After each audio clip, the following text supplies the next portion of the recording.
So you know which one is the parietal, and you know which one is the visceral. So you have the inner wall has the parietal, and then obviously the visceral covers the lung. And then in between those two pleura, there's a little bit of fluid. And so that's where the pleural fluid is contained, is in between those two pleura, in between the visceral and the parietal pleura. And remember what it actually does. That little bit of fluid helps reduce friction when we breathe, when the lungs expand against the chest wall. Let's go to page 1037.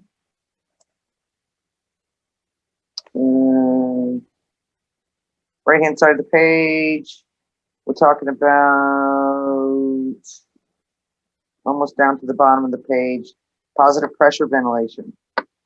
Positive pressure ventilation may be particularly important for the patient with a flail chest that compromises ventilation.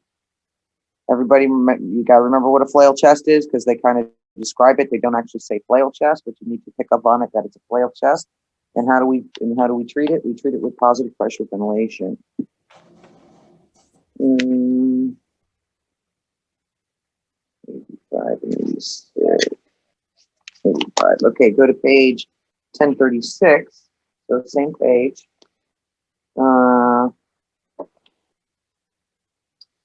There is signs and symptoms of chest injuries. Actually starts on 1035. And there's all those bullets. Make sure you know the signs and symptoms of chest injury. It may say which one of the following is, which one of the following isn't. Signs of chest injury, you know, those bullets should be good to go. Page 1033. Mediastinum. Left-hand side of the page. Top of the page, the first paragraph, top of the page, about halfway down, starts to talk about the esophagus, the trachea, and the great vessels lie in the mediastinum. So know that the mediastinum is a cavity or space centrally located in the thorax, and know what lies in there: the esophagus, the trachea, and the great vessels. 86. Page.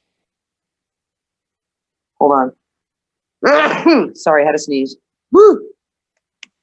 And I think that's it for that. Is that 29?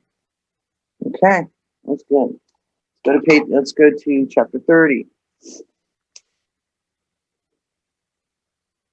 All right, chapter 30. Go to page 1066.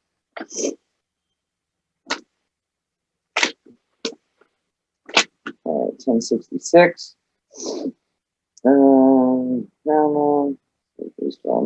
Conscious. Okay, blah, blah, blah. All right, right-hand side of the page, top of the paragraph, movement of the body or the abdominal organs irritates inflamed peritoneum, causing additional pain. And how do we minimize it? Well, patients will lie usually with their knees drawn up, and the breathing will be rapid and shallow. Why? Because it hurts to breathe and it hurts to stretch the abdominal muscles when you lay the legs out.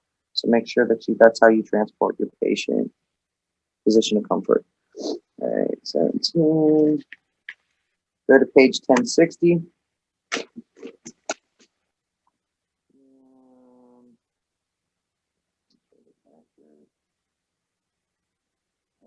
Left-hand side of the page, top of the page, right underneath that picture. It's talking about shoulder pain. Shoulder pain can be misleading. An injury to the liver or spleen could possibly be overlooked if the shoulder is also injured, or if the MOI suggests that an impact or injury may have occurred in the shoulder girdle.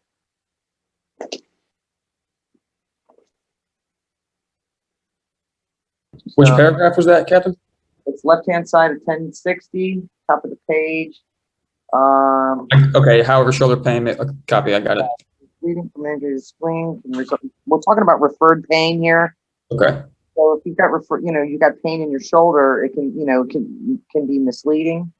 An injury to the liver or spleen could possibly be overlooked because of the referred pain. So pain, liver, and spleen kind of go together because of a referred pain. Yes, ma'am. Go to page 1058. First page before that. Quadrant. There's that figure 30-2 on the right-hand side. If you cut it into quadrants, make sure you know what's kind of in each quadrant. And there's the other one. Tomatoes.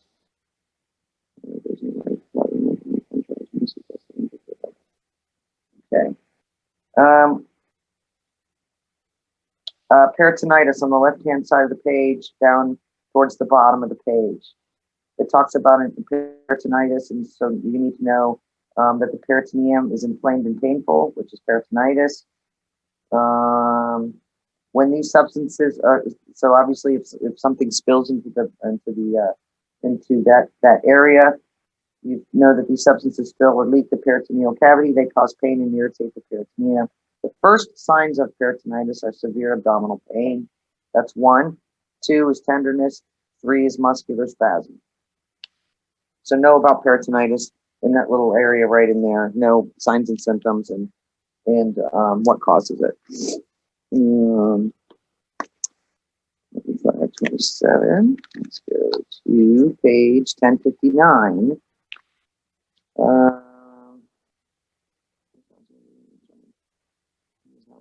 Abdominal bleeding. Okay.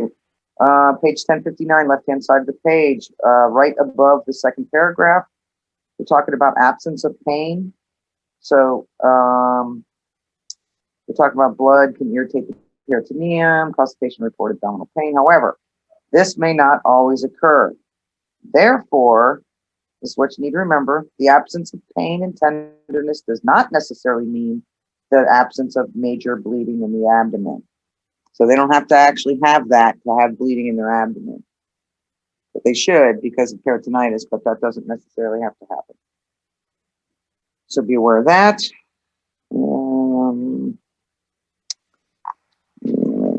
Let's go 45 and 48. 45. All right, page 1060. I just love these few pages right here. Know what guarding is. Guarding is on the left-hand side of the page towards the bottom. Unintentionally or consciously stiffens their muscles of the surface of the abdomen because of pain. So know what guarding is. 78, 95.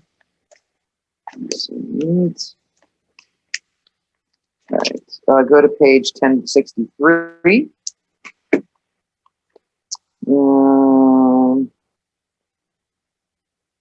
There's a picture right there, 30-9. Bruising around the umbilicus, which is what the belly button, right? Bruising around the umbilicus indicates the possibility of significant bleeding inside the abdomen. So if you see that bruise right around the belly button, know there's probably more than likely going to be significant bleeding under that.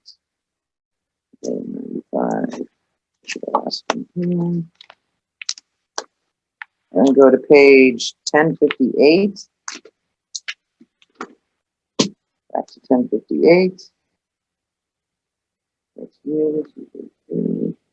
Right-hand side of the page talks about the mesentery. Second paragraph, kind of 3 or 4 sentences down. The term mesentery refers to any fold of tissue that attaches to an organ to the body wall. So the mesentery is actually like a curtain and holds all and like hangs the intestines. So they're attached. The intestines are attached to the mesentery, and that's what keeps them in place inside of our stomach, inside of our body. All right. So chapter 31.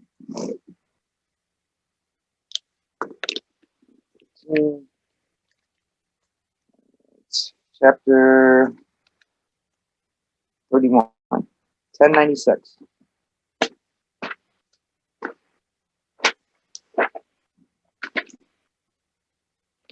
All right, what are we talking about? Orthopedic injuries. Okay. 1096. All right, you've got dislocations. Left-hand side of the page, it's a disruption of a joint in which the bone ends are no longer in contact. So make sure you know what a dislocation is. And then if you look to the right of that, there's a couple bullets. And those are going to be your signs and symptoms of a dislocation. So know what it is and know the signs and symptoms.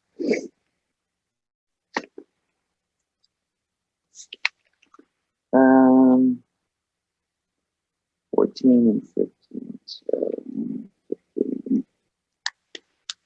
15. Okay, page 1130. 1130.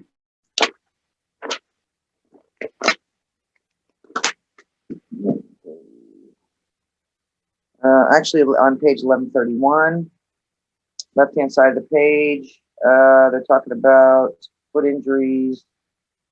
Second paragraph from the top, left-hand side. Frequently, the force of an injury is transmitted up the legs to the spine, producing a fracture of the lumbar spine. And it looks like twisted bones, the force of an injury compromised. So that's a person falling from a standing position and landing on their feet. That's what happens. The force is transmitted up the legs to the spine, producing a fracture of the lumbar spine. Remember, it's the lumbar spine. You get confused on which part of the spine. 36. All right, go to page 1127.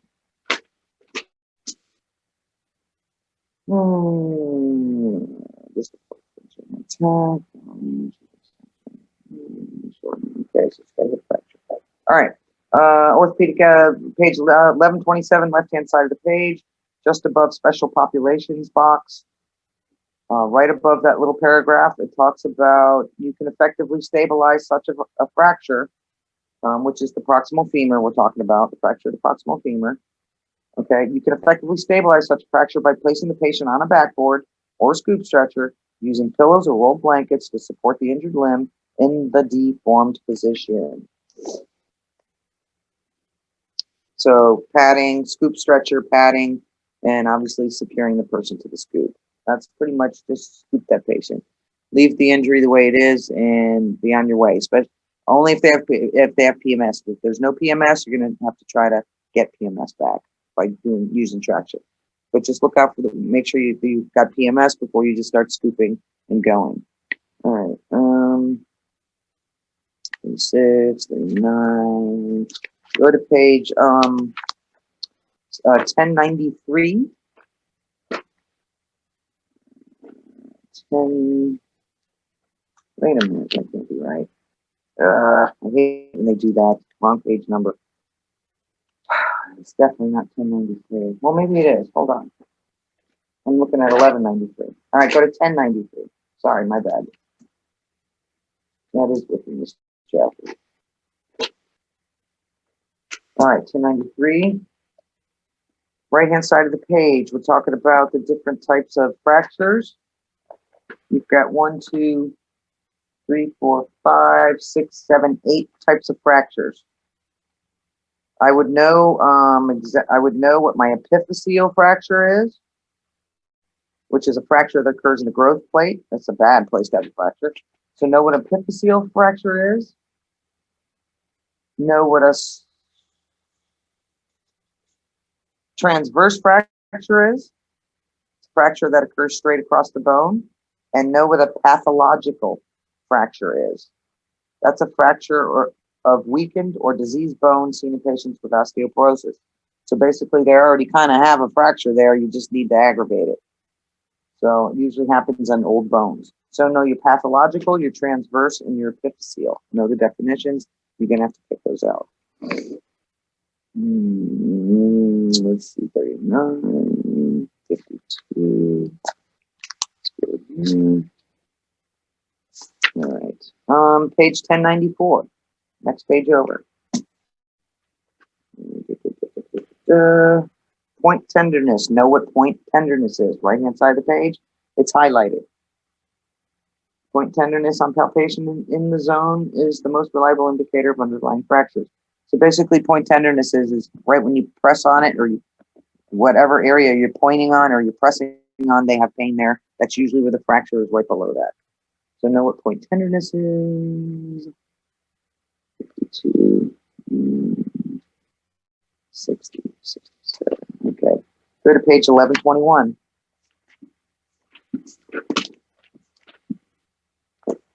1121. Right-hand side of the page. Know what a Colles fracture is. Second paragraph, under fractures of the forearm. Fractures of the distal radius, which are especially common in older patients with osteoporosis, are known as a Colles fracture.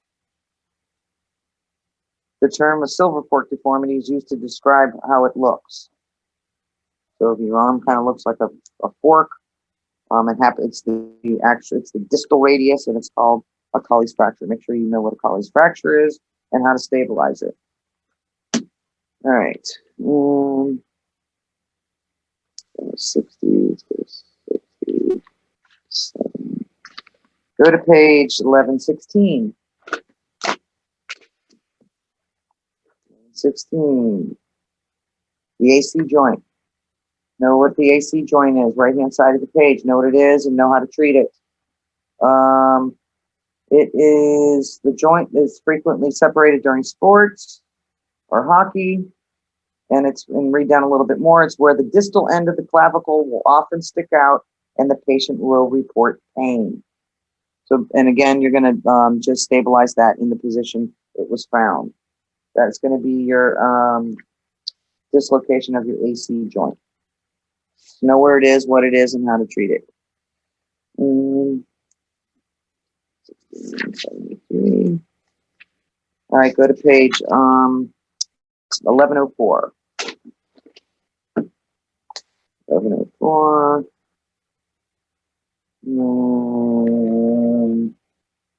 Splinting, left-hand side of the page.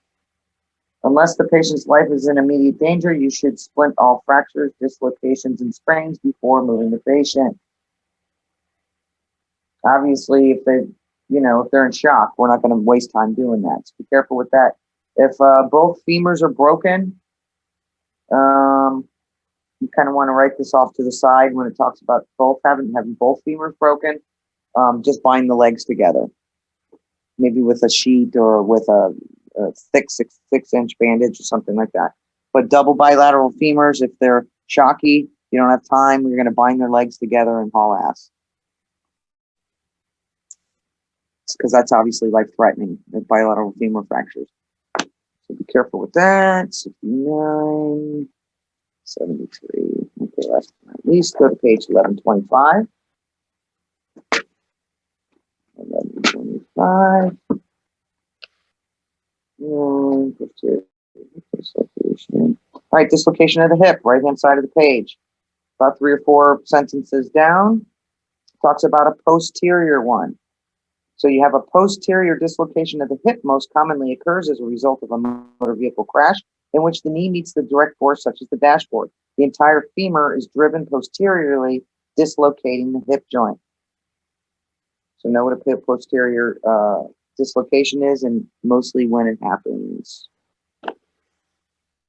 I'm going to go to chapter 32.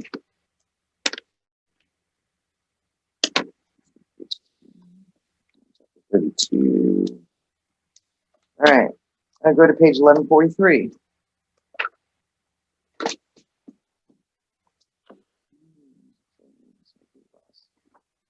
Respiration. We're talking about cold exposure. It says so on 1143, left-hand side of the page. There's ways that our body loses heat. One is conduction, one is convection, one is evaporation, another is radiation, and then respiration.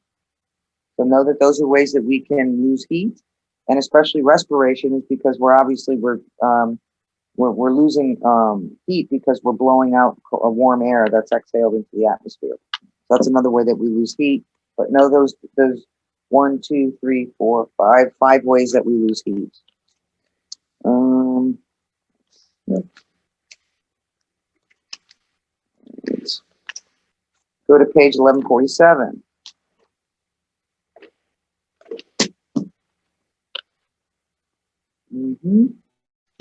Talking about hypothermia, right-hand side of the page. What can happen with hypothermic patients if they're super hypothermic and we handle them roughly, right above history taken? Rough handling of the patient with hypothermia may cause a cold, slow, weak heart to fibrillate. So protect the patient from further heat loss, and obviously keep, you have your monitor by you or your AED by you just in case, but don't handle these patients roughly. because you can cause fib. 30. Go to page 1152.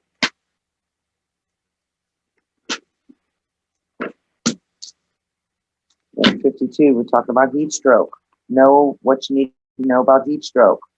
So it's the least common but most serious. 1, it occurs when the body is subjected to more heat than it can handle. 2, and it's when the mechanics for getting rid of excess heat get overwhelmed. So those are those 3 things that cause heat stroke. And obviously that's a load and go type situation with rapid cooling.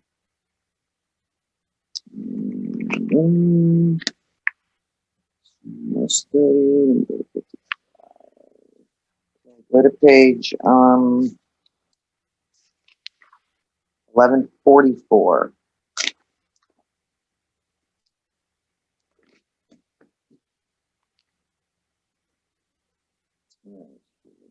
All right, characteristics of systemic hypothermia. There's a table at the top of the page. Know what happens in your 89 to 92 degrees Fahrenheit. Know what happens to signs and symptoms. Know what happens to cardiorespiratory response and your level of consciousness. Know all that stuff that you need to know between 89 and 92 degrees. You'll be good there.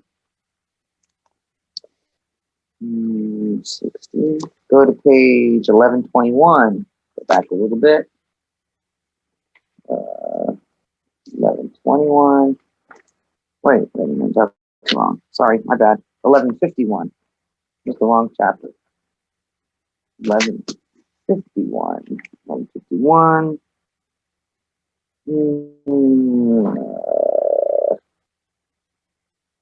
Left-hand side of the page under words of wisdom. When the body's mechanisms to decrease body heat are overwhelmed and the body is unable to tolerate the excessive heat, a heat emergency develops in the patient. High air temperature can reduce heat loss by radiation, usually by humidity. What page is that? Left-hand side of the page, 1151, right under words of wisdom. Okay. And there's those 3 forms. So just know that high air temperature can reduce heat loss by radiation. And then read down a little bit. A heat emergency takes 3 forms: cramps, exhaustion, and stroke. In that order, by the way. It goes in that order. That's when you'll get cramps first, exhaustion next, and then obviously stroke after. 67. All right, go to page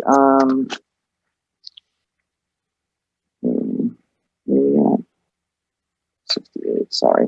All right. Go to page 1161.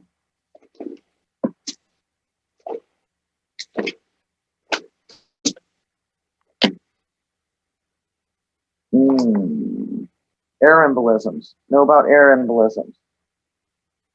Left-hand side of the page, the most dangerous and most common emergency in scuba diving is air embolisms. The problem starts when the diver holds his or her breath during a rapid ascent. So if you read down a little bit about air embolism, that's where the problem starts. It's from people diving and they're holding their breath during a fast ascent back to the top of the water. There's 3 bullets there right after that. So air embolism happens when diving, and it happens when they hold their breath, and then it causes those 3 things to happen. Know all that.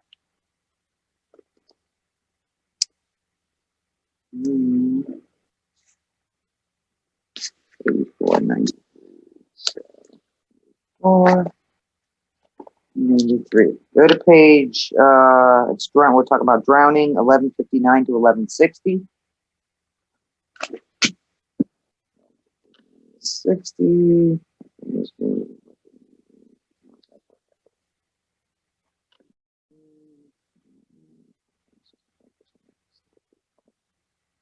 All right. 1159.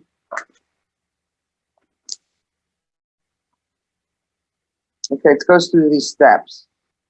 So basically, you get to the patient. So you get to step 2, mouth to mouth. As soon as you roll that patient over, if they're apneic, protect their full spine, and then once you get them on the land, make sure you take off the clothing and keep them warm. So And obviously, if the scenario suggests starting CPR and what have you, make sure you do that. But basically, get to the patient, flip them over, start breathing for them, get their clothes off, spinal immobilization, and transport. You should be good with that picture there. Just go over those methods. Right, last one.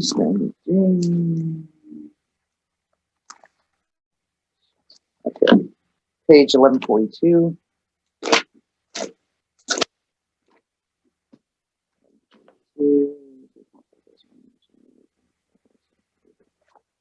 All right, number 2 on left-hand side of the page of 1142. They talk about age.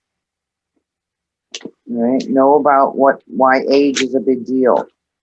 All right, and age is a big deal because children and older adults they have poor thermoregulation.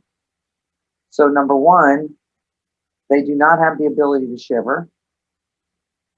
And number 2, an infant's surface area to mass ratio is larger than an adult's. So infants heat up and cool down faster. And then read down a little bit more. On the other hand, end of the spectrum, older adults have a loss of subcutaneous tissue as they age, reducing the amount of insulation they have. So know about age and why age is a big deal when it comes to heat or cold.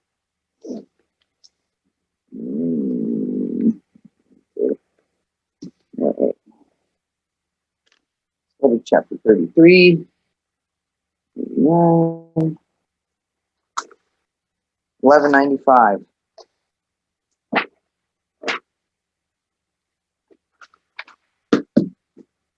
Know what crowning is, 1195, and know when to do it. If left-hand side of the page, underneath the second set of bullets, there's that paragraph, about 3-4 sentences down. It says, visually inspect the vagina to check for crowning. And crowning is an indication that the delivery is occurring. So prepare for immediate birth if you see crowning. And also make sure that you assess for crowning as soon as you get to the patient. If they say they got to poop, or they say they have the urge to push, or that their contractions are like just minutes apart, first thing you need to do is go right down there and look to make sure that there's no crowning going on. So those are some of the signs that you would want to do that for. Go to page 1201.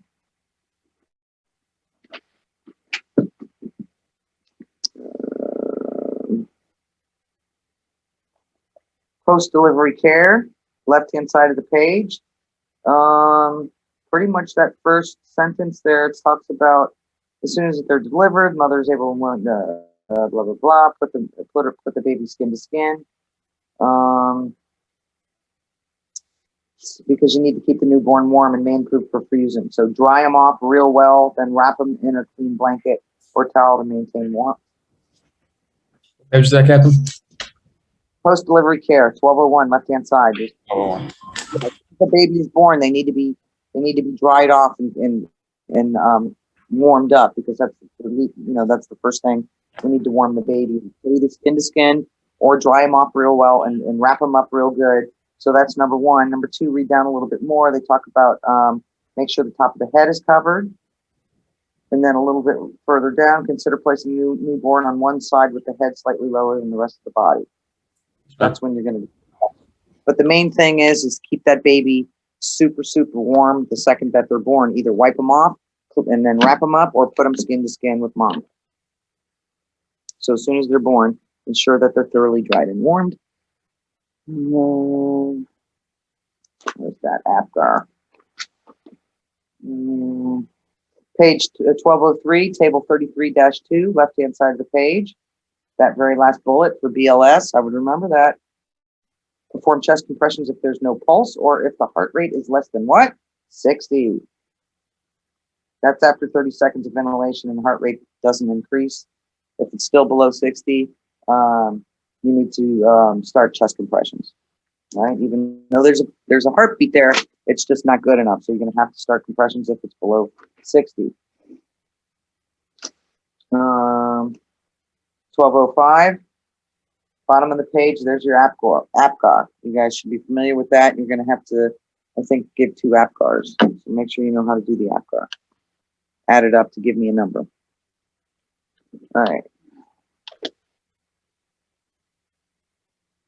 All right, let's go to chapter 34. 1227.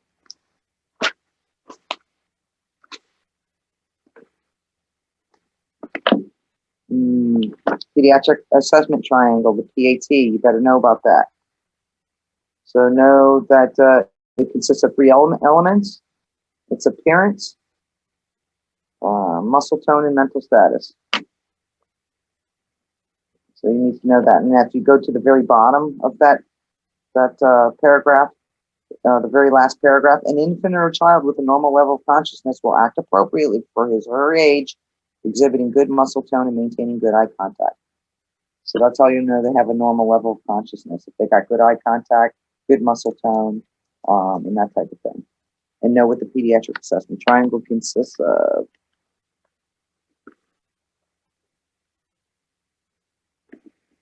This is 34, right? Yeah. Didn't do that yet. Not that there. All right. Go to page 1245.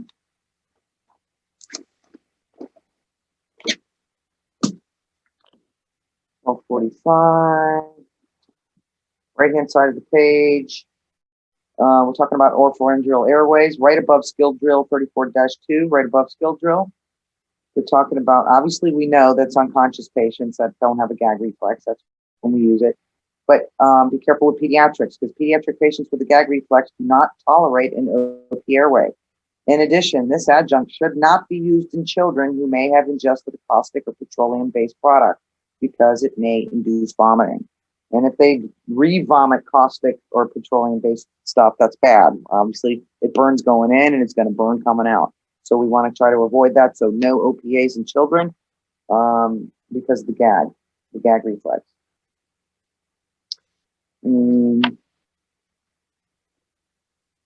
Six. Page 1228.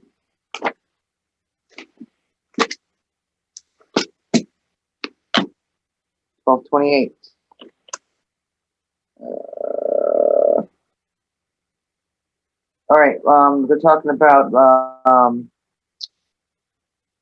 dyspnea in pediatric patients. So there's 1, 2, 3, 4, 5. Looks like it goes into the next page, 6, 7. So know about, if you see any of those things, you know that you have a very sick child. So either they're grunting, you've got accessory muscle use, you've got retractions, you've got head bobbing, nasal flaring. Tachypnea and tripod position. Those are the 2 positions that you'll see. You'll notice that they're breathing real fast, but basically look for the grunting, the wheezing, the accessory muscle use, retractions, and head bobbing. That's going to tell you that the infant is not breathing well.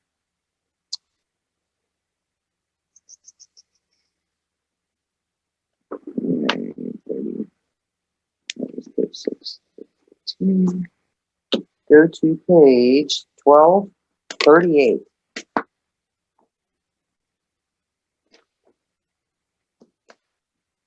1238.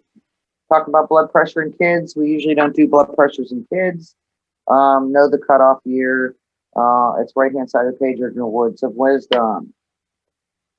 Normal heart rates vary with age of pediatric patients. Second, blood pressure is usually not assessed in pediatric patients younger than 3. It offers little information about their circulatory status and is often difficult to obtain. So what do we do instead of that? Anybody? Respirations. What do we do instead of blood pressure to check a kid's circulation? Cap refill. Woo-hoo. So again, no BP under 3. We use cap refill. It has to be 2 seconds or less. That's on 1238. On 1238, right hand side, bottom of the page, right under words of wisdom. Somebody copy. Got it. Thank you. Okay. 14. Let's go to 34. 34. All right, everybody turn to page 1231. Back a few to 1231. Positioning of the child, right-hand side of the page. Follow these steps to position the airway in a pediatric patient without trauma. So this is positioning of the airway for a non-breathing patient. You know those 1, 2, 3 right there. 1, you got to place them on a firm surface. 2, fold a small towel and put it under the back of their shoulders. Remember, we have to have them in neutral sniffing position. And 3, stabilize their forehead to limit rolling of the head during transport. You know those three things for steps to position the airway in a pediatric patient.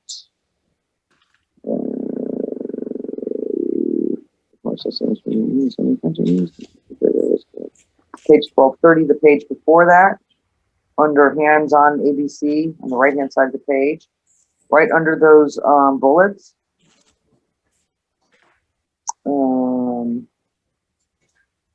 Pediatric patient's airway is open and the patient can adequately keep it open, assess respiration. However, here's what you need to know. If the patient is unresponsive or has difficulty keeping the airway clear, you must ensure that the airway is properly positioned and that it is clear of mucus, vomitus, and foreign bodies and such before obviously you start bagging them. So always check that pediatric patient's airway. One of the first things we do is just to make sure that they haven't choked on something. Page 37. 37. All right, go to page 1269. 129.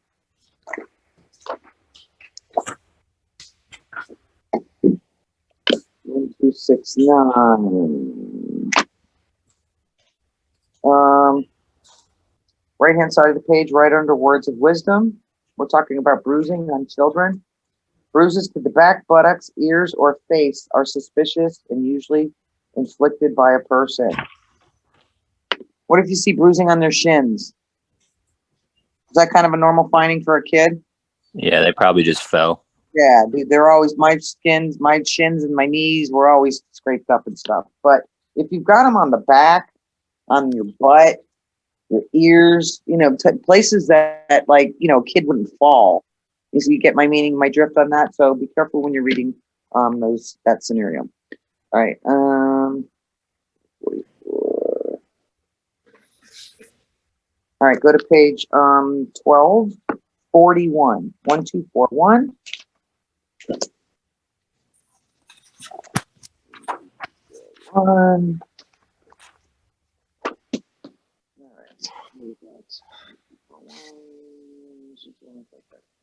All right, left-hand side of the page, we're talking about imminent collapse of the circulatory system.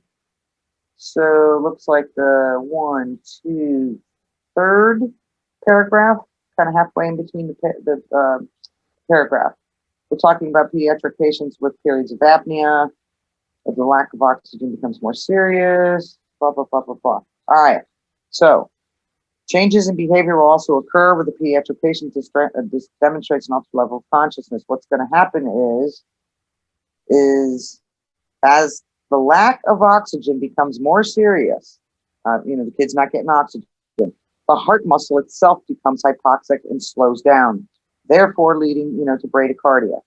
So always, almost an ominous sign of pediatric patients. If the heart rate is fast, you need to investigate the cause. However, if the heart rate is slow or absent in an unconscious child, you must begin CPR immediately. Without aggressive airway management, bradycardia may be quickly progress to cardiopulmonary arrest. So a kid with a really super slow heart rate and they're unconscious, obviously they're having some kind of respiratory problem. So if you fix that respiratory problem, you can get that heart rate back up. That patient won't go into cardiac arrest. So one of the most ominous signs of a kid going into cardiac arrest is bradycardia. 54, 53, 53. All right, go to page 1233. 1233. All right, 1233. Right-hand side of the page, we're talking about capillary refill. Obviously, we know the color should return within 2 seconds. but it's used. When is it used or why is it used? It is the most reliable in children younger than 6. However, factors such as cold temperatures may affect it. So again, we don't do blood pressures usually on kids under 3. And the cap refill is usually, it's best indicated for kids that are under 6. It's the best indicator.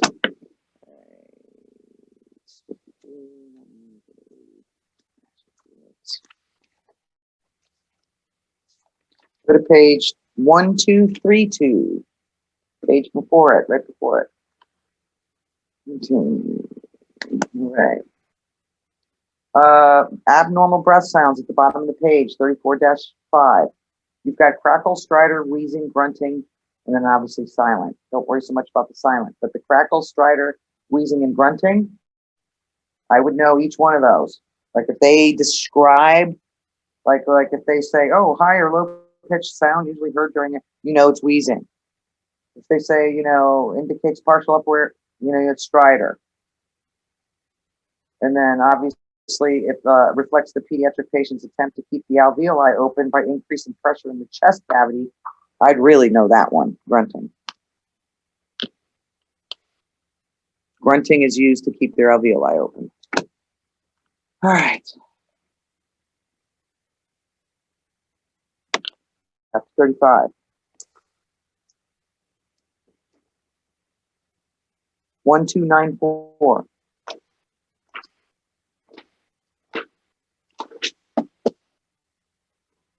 Know about a vasovagal response, left-hand side of the page. Second paragraph. Usually happens to elderly people on the toilet when they push and they push against their the back of their throat. It stimulates that vagus nerve. So when someone's bearing down to go take a poop, they put pressure on that vagus nerve and then it slows their heart way down. Usually makes them pass out. We call it the toilet crash. So it's called a vasovagal response. So left-hand side of the page, second thing, when patients strain to have a bowel movement, they can stimulate the vagus nerve, which can cause a vasovagal response. This is a condition in which the heart rate drops dramatically and the patient becomes dizzy and passes out. The patient will usually be in a stable condition upon your arrival, but you should still require transport because usually they pass out. Once they hit the ground, they go flat, gravity takes hold, blood goes back up to their head, they wake up. All right, so know about a vasovagal response. 1302. So 1302. 1302. That's not normal priority process. 1302. Ventures. Actually, it's on page 1303, right at the very top of the page. We're talking about a chronic mental status impairments. It's usually not a normal process of aging, but is caused by a pathological or a disease process. So it's not natural and normal, but it's caused by something else, usually a disease, dementia, Alzheimer's, stuff like that. So it's not normal, but it's caused by disease. 3262. 32. All right, go to page 1292, 1292. 1292. Common causes of syncope. Table 35-2 at the right-hand side of the page. Make sure you study that vascular and volume changes portion. So you have you've got medication interactions can cause venous pooling and cause vasodilation, which drops the blood pressure. Number 2. Okay, so venous pooling and vasodilation causes, number 2, drop in blood pressure. And number 3, another cause of syncope can be a drop in blood volume because of kidney bleeding. So know that whole section about vascular and volume changes in geriatric patients who pass out. 32, 62, and 65. 62. All right, page 1307.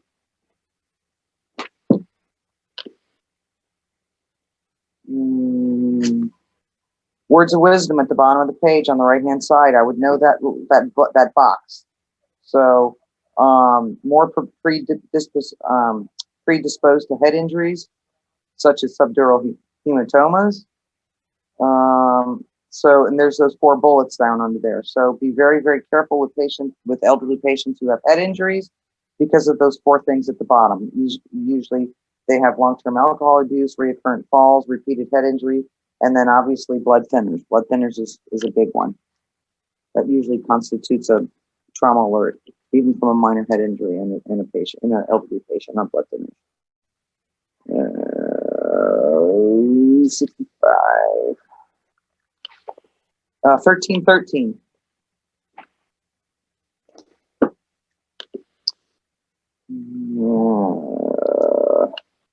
Right-hand side of the page, underneath the bullets. That paragraph right there, you should know that. You should remember that many patients who are being abused are so afraid of retribution that they make false statements. So sometimes, usually an old patient, by their family members, may lie for fear of being thrown out of the home. So know all about right there, about their fear when they're being abused. It's fucking sad. All right, so on. Okay, 1292. Go back again. 1292. Neuropathy. All right, neuropathy, right-hand side of the page. There's those 3 bullets there. Symptoms depend on, symptoms for neuropathy. They depend on whether the nerves affected are motor, sensory, or autonomic, and where the nerves are located. So motor nerves, obviously for neuropathy, the signs and symptoms for motor nerve neuropathy is muscle weakness, cramps, spasms. The signs and symptoms for sensory neuropathy are tingling and numbness, and the symptoms for autonomic neuropathy is involuntary functions that could include changes in blood pressure. So know about neuropathy in elderly patients and know the 3 types. So if they describe one of those 3 types, you'll know which one it is. So let's say, for instance, I say, it's which neuropathy is the one that has numbness, itching, and pain? You'll know which one it is. So that's my point. So know those 3. 80, 82. Let's go to 80, which is page 1285, 1285. 1285.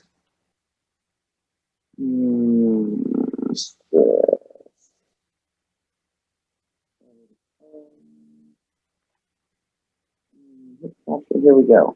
Words of wisdom box. Highlight that. You need to know that. Remember that with patients of any age, older patients may have more difficulty communicating clearly when they are stressed by an emergency or personal crisis. So old people, older people have more difficulty communicating when they're stressed. That's why I sometimes have problems communicating with you guys, because I'm stressed and I'm elderly. Right. 80, 82, 91. Go to page 1299.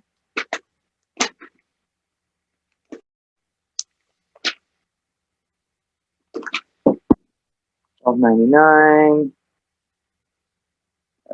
1300. Finding social assessment of an older person. Good on thought. Social. All right, on page 1300, actually, table 35-3. Know the S of your GEMS.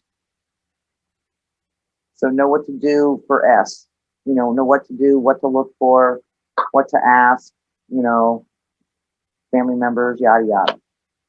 So know all about S in your GEMS.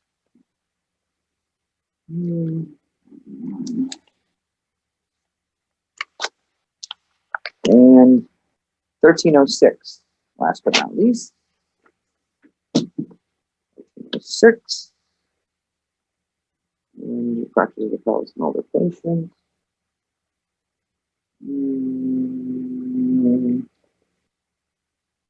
Okay, left-hand side of the page, second paragraph. Older people with osteoporosis are also at risk for pelvic fractures.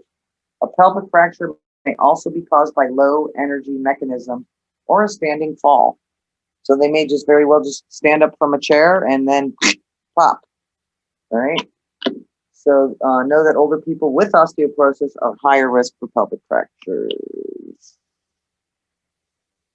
And let's go to chapter 36. Let's read that one. With this one. All right, chapter 36. Go to page 1330.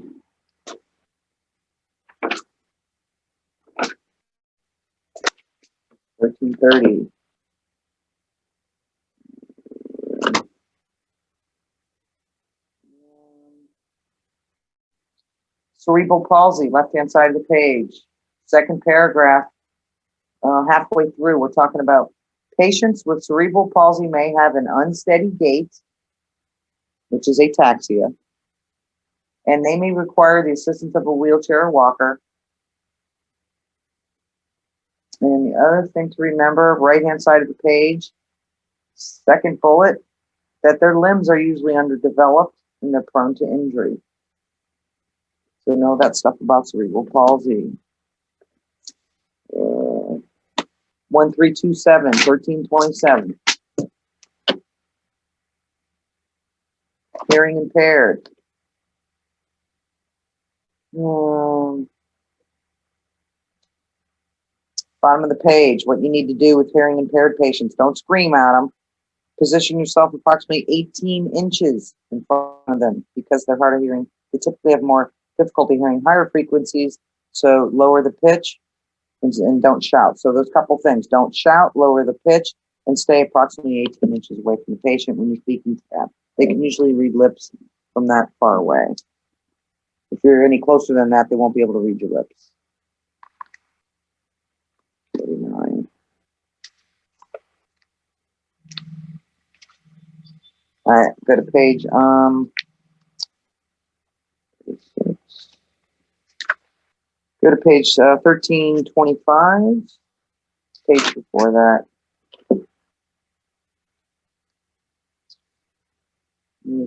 Patient, intellectual disability. Okay. Patient interaction. First paragraph there. The best plan, it's like the second, third sentence. The best plan of action is to treat the patient as you would any other patient. Approach them in a calm, friendly manner, watching for signs of increased anxiety and fear. So look for signs of increased signs of fear and that type of thing from intellectually disability patients. Treat them as you would any other patient in calm, friendly manners.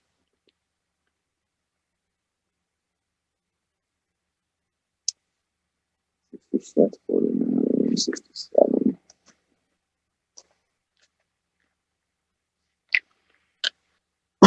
Page 1325, same page. Down syndrome. Left-hand side of the page. Looks like the third paragraph. That from the third paragraph down, you need to know all that. So you got patients with Down syndrome are at an increased risk for medical complications, including those that affect that 1, cardiovascular, 2, sensory, 3, endocrine, 4, musculoskeletal, 5, dental, 6, gastrointestinal. So, these patients may also have misaligned teeth.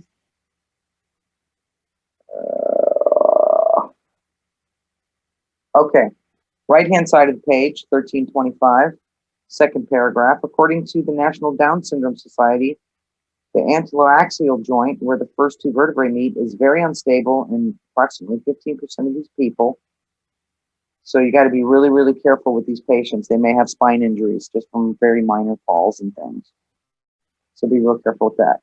So know that they have medical complications, all those complications over there, and then know that they can very easily get spine fractures because of that unstableness at that joint.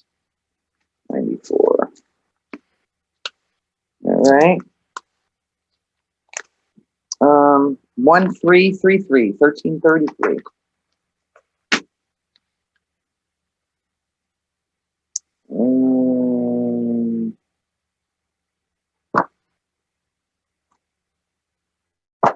We're talking about tubes, trach tubes, right hand side of the page, about 3 or 4 sentences down.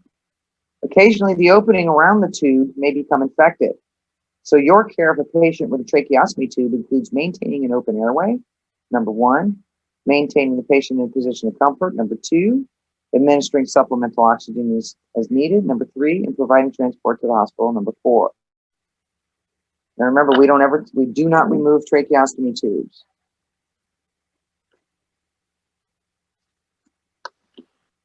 Mm, 1324. Back to that page again. Autism. Right hand side of the page. Second paragraph. Patients with autism have difficulty understanding nonverbal means of communication. They frequently have difficulty making eye contact and resist encouragement to do so. They may have extreme difficulty with tasks that require many steps and do best with simple one-step directions. So know all that about autism patients.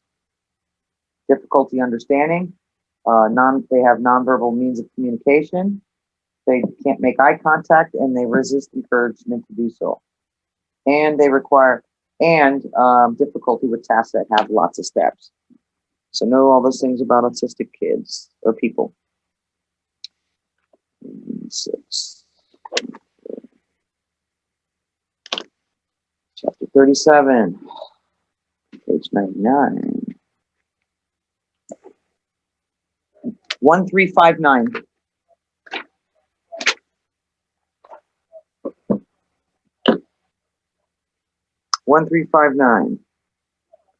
Know what your jump kit contains and know why it's so important. So it's right hand side of the page. It's the 5-minute kit. Anything you'll need in the first 5 minutes. So basically your defibrillator and your suction and your airway stuff. That's your jump kit. So anything that you can use in the first 5 minutes.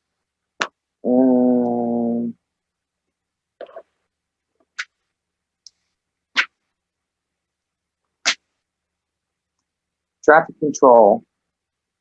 1365. Right hand side of the page, second paragraph. I want to know the purpose of traffic control. Well, the purpose is to ensure an orderly traffic flow and to prevent another crash. And usually who we have do that?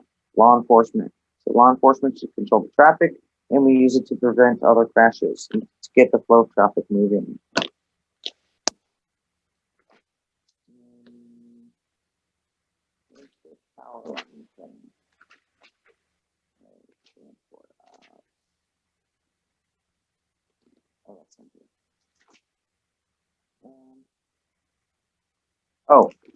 Page 1355.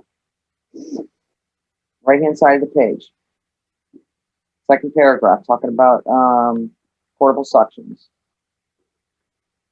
All right, and you need to carry portable and mounted suction units, but the units must be powerful enough to generate a vacuum of what? 300 millimeters of mercury when the tube is clamped.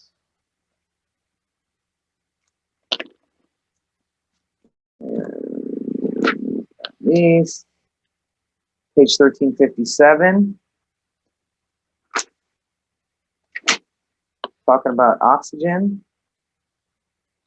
On the picture under words of wisdom, there's a figure 37-10. So know the one that gets carried in the truck is usually mounted in the ambulance, and it's usually got 3,000 liters in that tank. And it looks like that's it.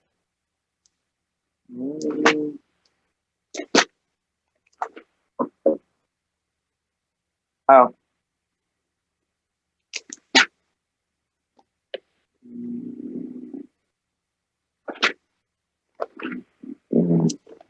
All right, helicopter ops, page 1379.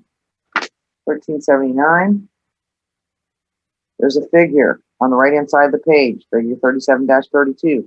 The main rotor blade of the helicopter is flexible and may dip as low as 4 feet off the ground.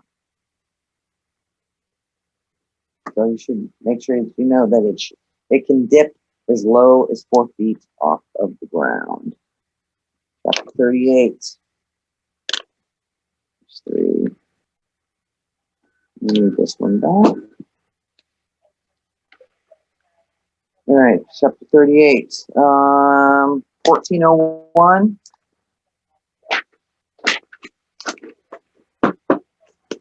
1401. Talking about trench rescues. Left-hand side of the page, second paragraph. You need to know that.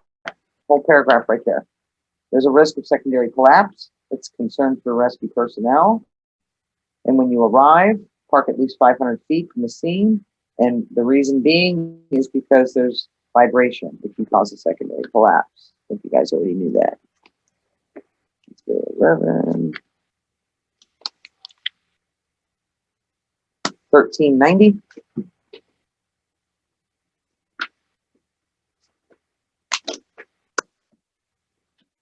1390.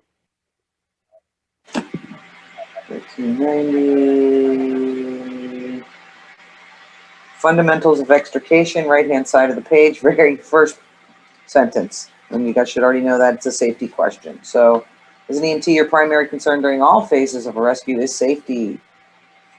To provide further injury to the patient, unless this proves to be too dangerous for you or the patient. So safety, safety, safety, safety. That's your primary concern. And 4.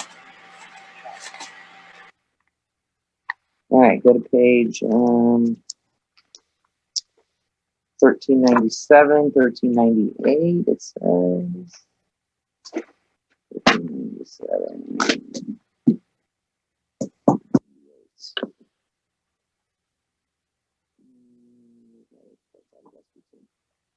Specialized rescue teams. Right-hand side of the page, last paragraph. It talks about during this time, the rescue team accesses exactly how the patient is trapped and determines the safest, easiest way to extricate him or her. So no, you might get some scenarios, type situations, and you're gonna have to pick out where you would use a specialized rescue team. So know about a specialized rescue team and what they do.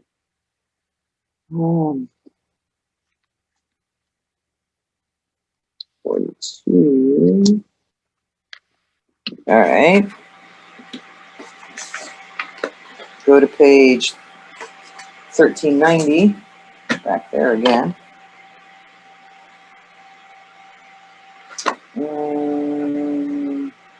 Left-hand side of the page.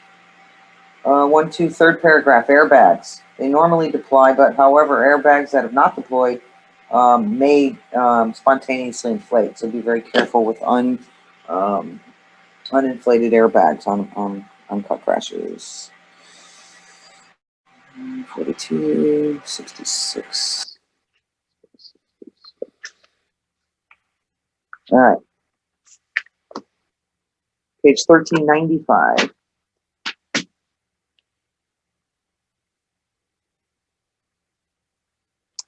Positioning of the vehicle, gaining access.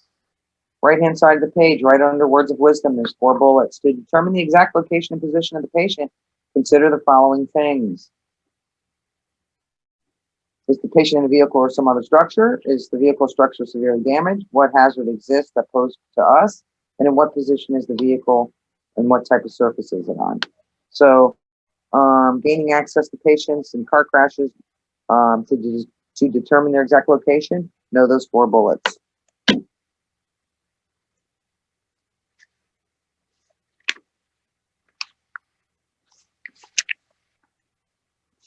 All right, go to page 1395. They love this page for some reason. All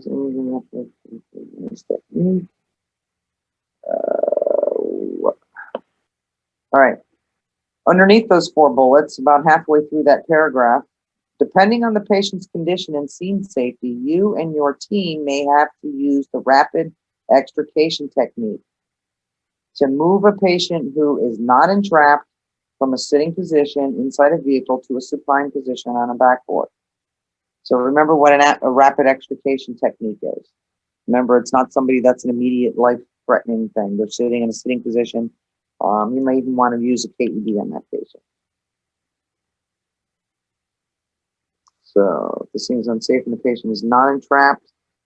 So remember, you have to have an unsafe scene. The patient's not entrapped, where you have to do actual cutting of the vehicle. That's when we're going to put them on a long spine board and use the rapid extrication technique. 92. 90. Page 1402.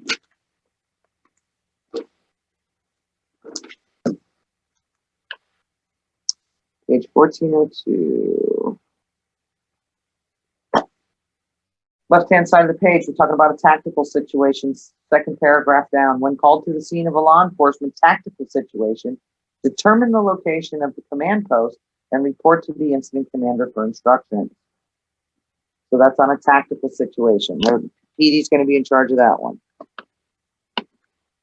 Make sure you're safe, find the incident command post, and wait further instructions.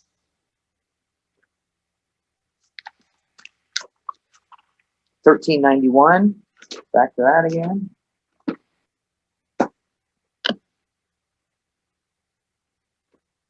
Arrival at a crash, a car crash. Right-hand side of the page, arrival and scene size up. Very first part of the paragraph, you're going to need to know this. If you are the first to arrive at the scene, position the ambulance to block the scene from oncoming traffic and use only essential warning lights, because too many lights tend to distract and confuse motorists. So only your essential ones.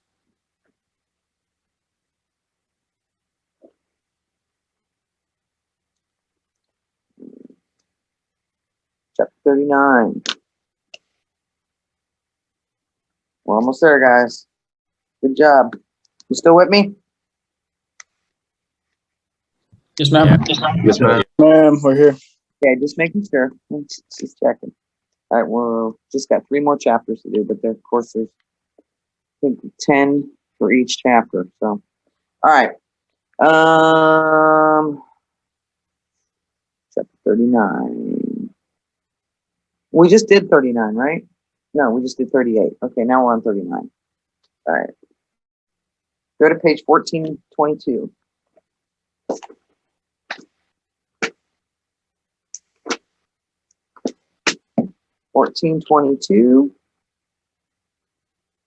Oh, you're gonna have to tag. There's 1, 2, 3. Looks like three people you're gonna have to triage with the triage tag. So you guys know that. All right, you should be good there. All right, 36. You just did that, so you should probably remember that. It's pretty fresh in your brains. Go to page 1438.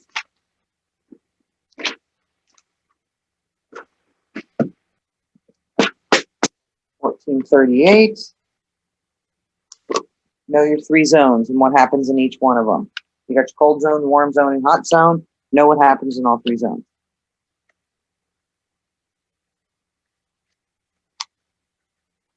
Go to page 1418. Back a little bit.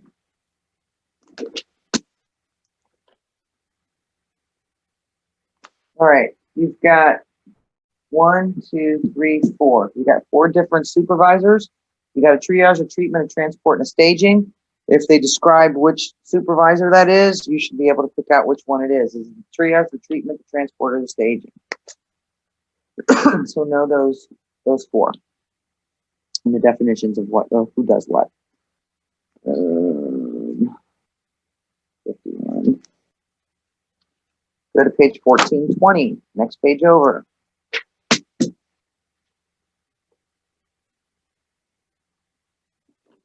All right, triage. Triage, the goal of doing the greatest good for the greatest number means that the triage assessment is what? It's brief, and the patient condition categories are basic. And what are they? They're R, P, and M.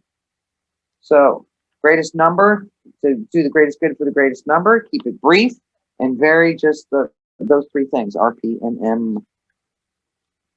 Shouldn't take but less than 30 seconds to do each patient. 5175.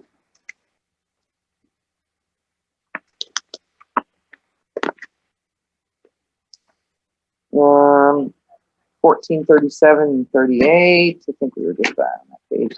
1437. 1430. 1438.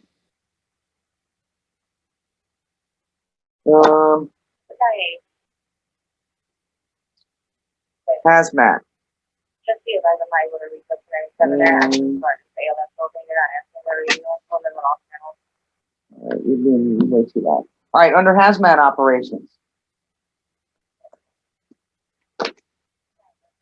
Fine.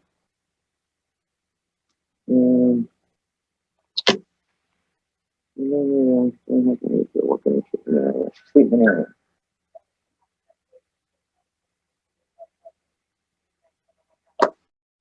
All right.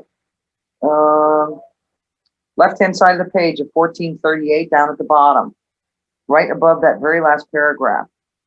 They're talking about do not move into the decontamination area unless you are properly trained and equipped. Wait for the patients to be brought to you. That's if you don't have that training. So you don't go into that area, you wait and have them brought out to you. 83, 87. Go to page 1418.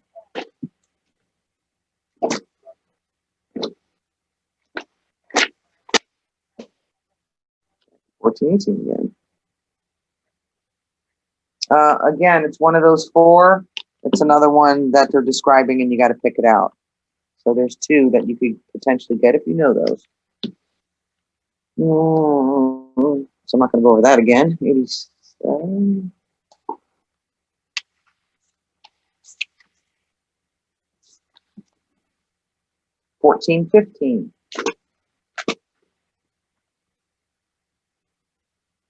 Talking about communications.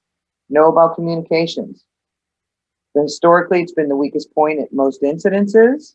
So that's one thing now. Second thing is to your communications should be integrated. So basically, we should all be on the same channel and we should all have access to the same channel. And communications allow for accountability throughout the incident, as well as an instant communication between recipients, and remain professional on the radio. So know all of that whole paragraph in there. Know all about the communications information management. And you should be able to do fine on that. All right, that's 87. Go to 92 and 93. All right. 1413 again. Back to that page. Okay. Right-hand side of the page, talking about a command post. And it's the very last paragraph on that right-hand side. Communication is particularly important if a transfer of command takes place because an incident can rapidly change in size and complexity. An IC may turn over command to someone with more experience in a critical area. This change or transfer of command must take place in an orderly manner and face-to-face. So that's very important to remember that whole paragraph there. What page was that, Captain? 1413, right-hand side, last paragraph. Starting out with communication is particularly important if the transfer of command takes place. See that? Yes, ma'am. Okay, so and the reason that's important is because it can change in complexity and somebody might have more expertise than me, so I can pass it on to someone else. But you should do it in a orderly fashion and face-to-face. Let's see.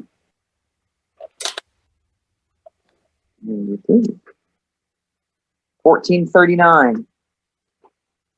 1439.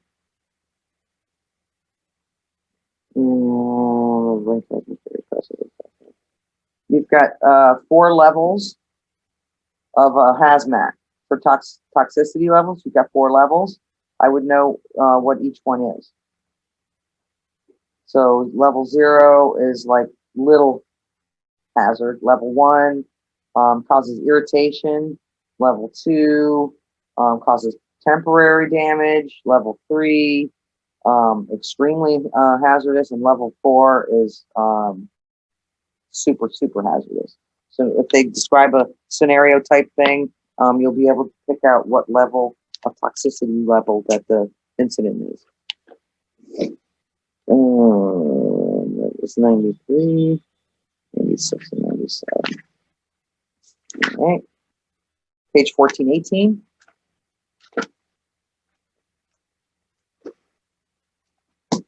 Back to 1418 again. Huh? I love that one. Oh,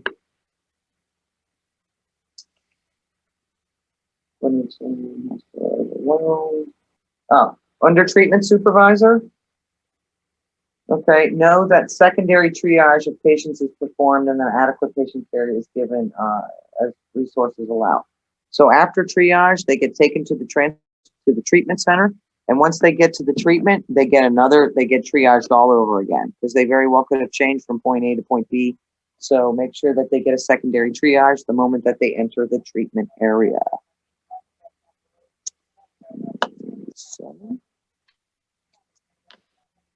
Page 1418, same page again. Rehab, we're talking about rehab.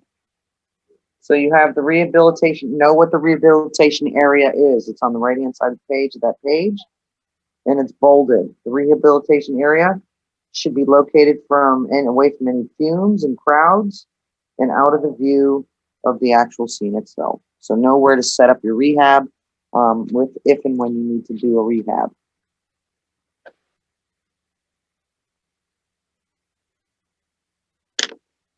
All right. Chapter 40, page 1466. 1466. Talking about pulmonary anthrax. Inhalation and cutaneous, meaning either you breathe it in or the anthrax gets on you. So right after, on the right-hand side of the page, after that little purple figure 40-13, you've got inhalation form of pulmonary anthrax is the most deadly, and it's associated with 90% death rate if left untreated. Antibiotics can be used to treat it. There is also a vaccine to prevent it. So I would know all that stuff about anthrax.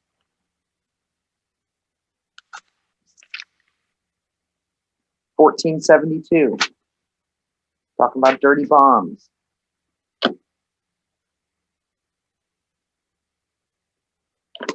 Dirty bombs. Left-hand side of the page, know what a dirty bomb is. A dirty bomb has the potential to cause injury not only as a result of the radioactive material, but also from the actual explosion. So dirty bombs do 2 things. So you can get damage from the explosive, and you also get damaged by the radioactive material that's inside of the dirty bomb. So be aware of those 2 things.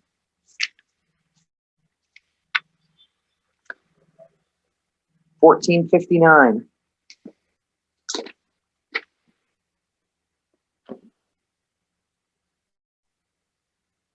Know what the nerve agents are. If they describe a type of an agent, you should know that it's a nerve agent. So you've got your sarin, your soman, your tabum, and your V agents. Those are all nerve agents. If they describe something and say, what type of an agent is this? You would say, you know, is it a pulmonary agent? Is it a nerve agent? Is it a chemical agent? Yada, yada. So if they describe it, you should be able to pick out that it's a nerve agent. And those agents are sarin, soman, tabun, and V agent, which are all on the right-hand side of that page. So make sure that you know, you'll be able to pick those out. 23, 25. 1458 and 59, same page.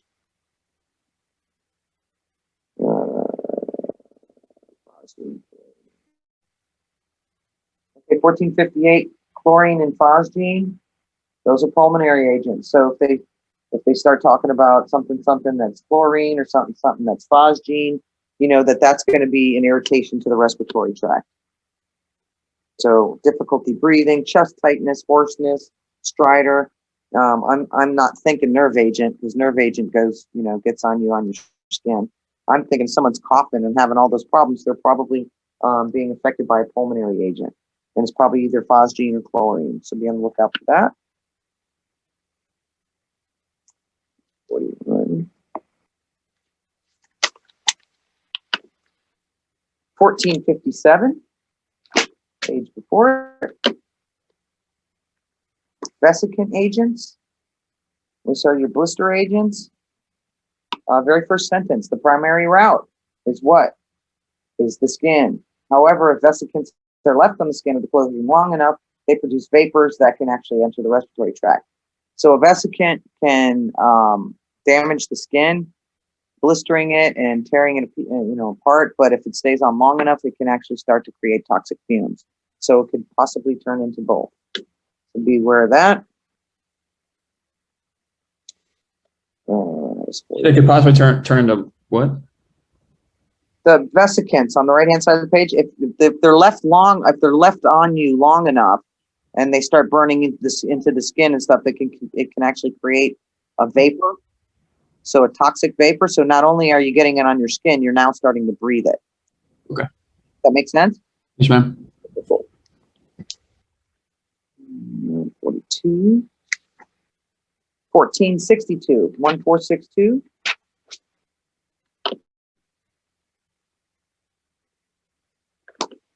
Know about cyanide. There's a couple things you need to know about cyanide. It's colorless, and it smells like almonds, and it destructs on the cellular level, very rapidly seen at the organ and system level. So it's very, very quick. It's colorless, it smells like almonds, and it goes to the cellular. It damages all the way down into the cellular level. Very quickly, by the way. It's 42, 62, 91. Let's go to 62. Go to page 1465, which is the next page over. Hemorrhagic fevers. You need to know the signs and symptoms and how to treat it. So initially they have flu-like symptoms. Gets into the blood, causes the blood in the body to seep out from the tissues and blood vessels. So it's a bleeding disorder, and then initially they have flu-like symptoms.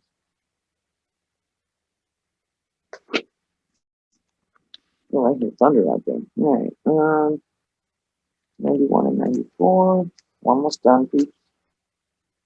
Gotta go to 91 here. 1457. A couple pages back. Back to that page again. Persistency of VX. Let's see. Where's that? All right. Left-hand side of the page under chemical agents. Probably 2/3 of the way down. It's talking about an agent that is described as highly persistent, such as VX. All right, so VX is highly persistent, meaning that it stays around for a long, long time. And how long? Well, it can remain for weeks to months. So VX is a very highly persistent chemical agent that lasts for weeks to months to get rid of. 94. Page 1464, 1464.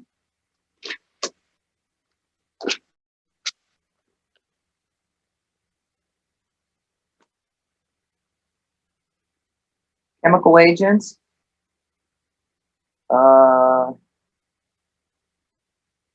Chemical agents. Under that table 40-3, the second one, vesicants.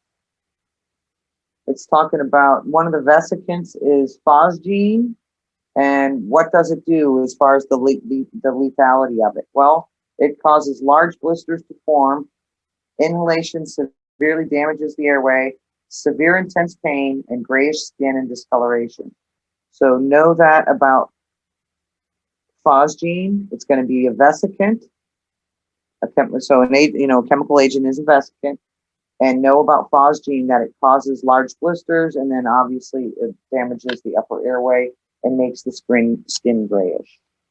So kind of highlight all that area right in there on that table 40-3. You kind of remember that. All right, last but not least, chapter 41.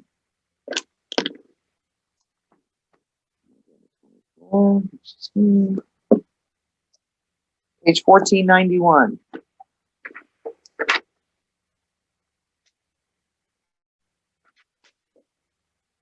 Page 1491.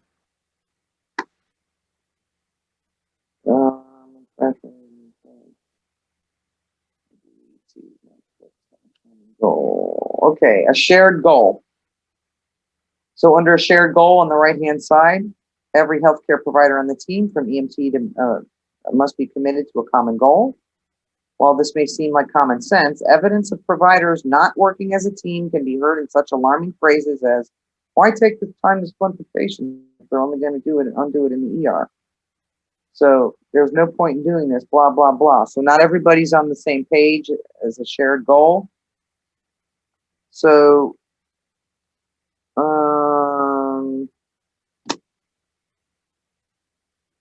so know about that, that we all, from the physician to the paramedic to the nurse, we all have to be reaching for that same common goal. Not one person going, oh, why shouldn't we do this? Or why shouldn't we do that? Or it's because, who cares? No, you all have to be on the same page. So everyone is focused on a common goal. Page 30. I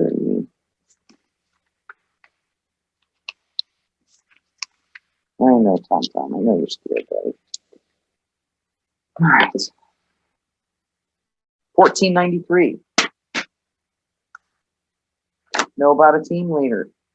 The team leader is the member who provides the role, assignments, coordination, oversight, centralized decision-making, and support the team to accomplish their goals and achieve desired results. Read down a little bit more. So know what a team leader is. That's the definition. Read down a little bit more.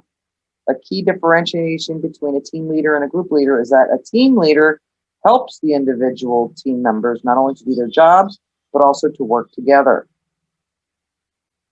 So that's the difference. So the team leader helps not only does their job, but helps others to do theirs. And we're all he's centralizing onto accomplished goals to achieve desired results. So I think you guys even had that question on your last test. I'm not sure which one I have. 41. 1491, back to 1491 again. Interdependent groups. Know what that is. That's that little paragraph right there on the right-hand side. Other healthcare EMTs and other healthcare providers who work interdependently are functioning as a true team.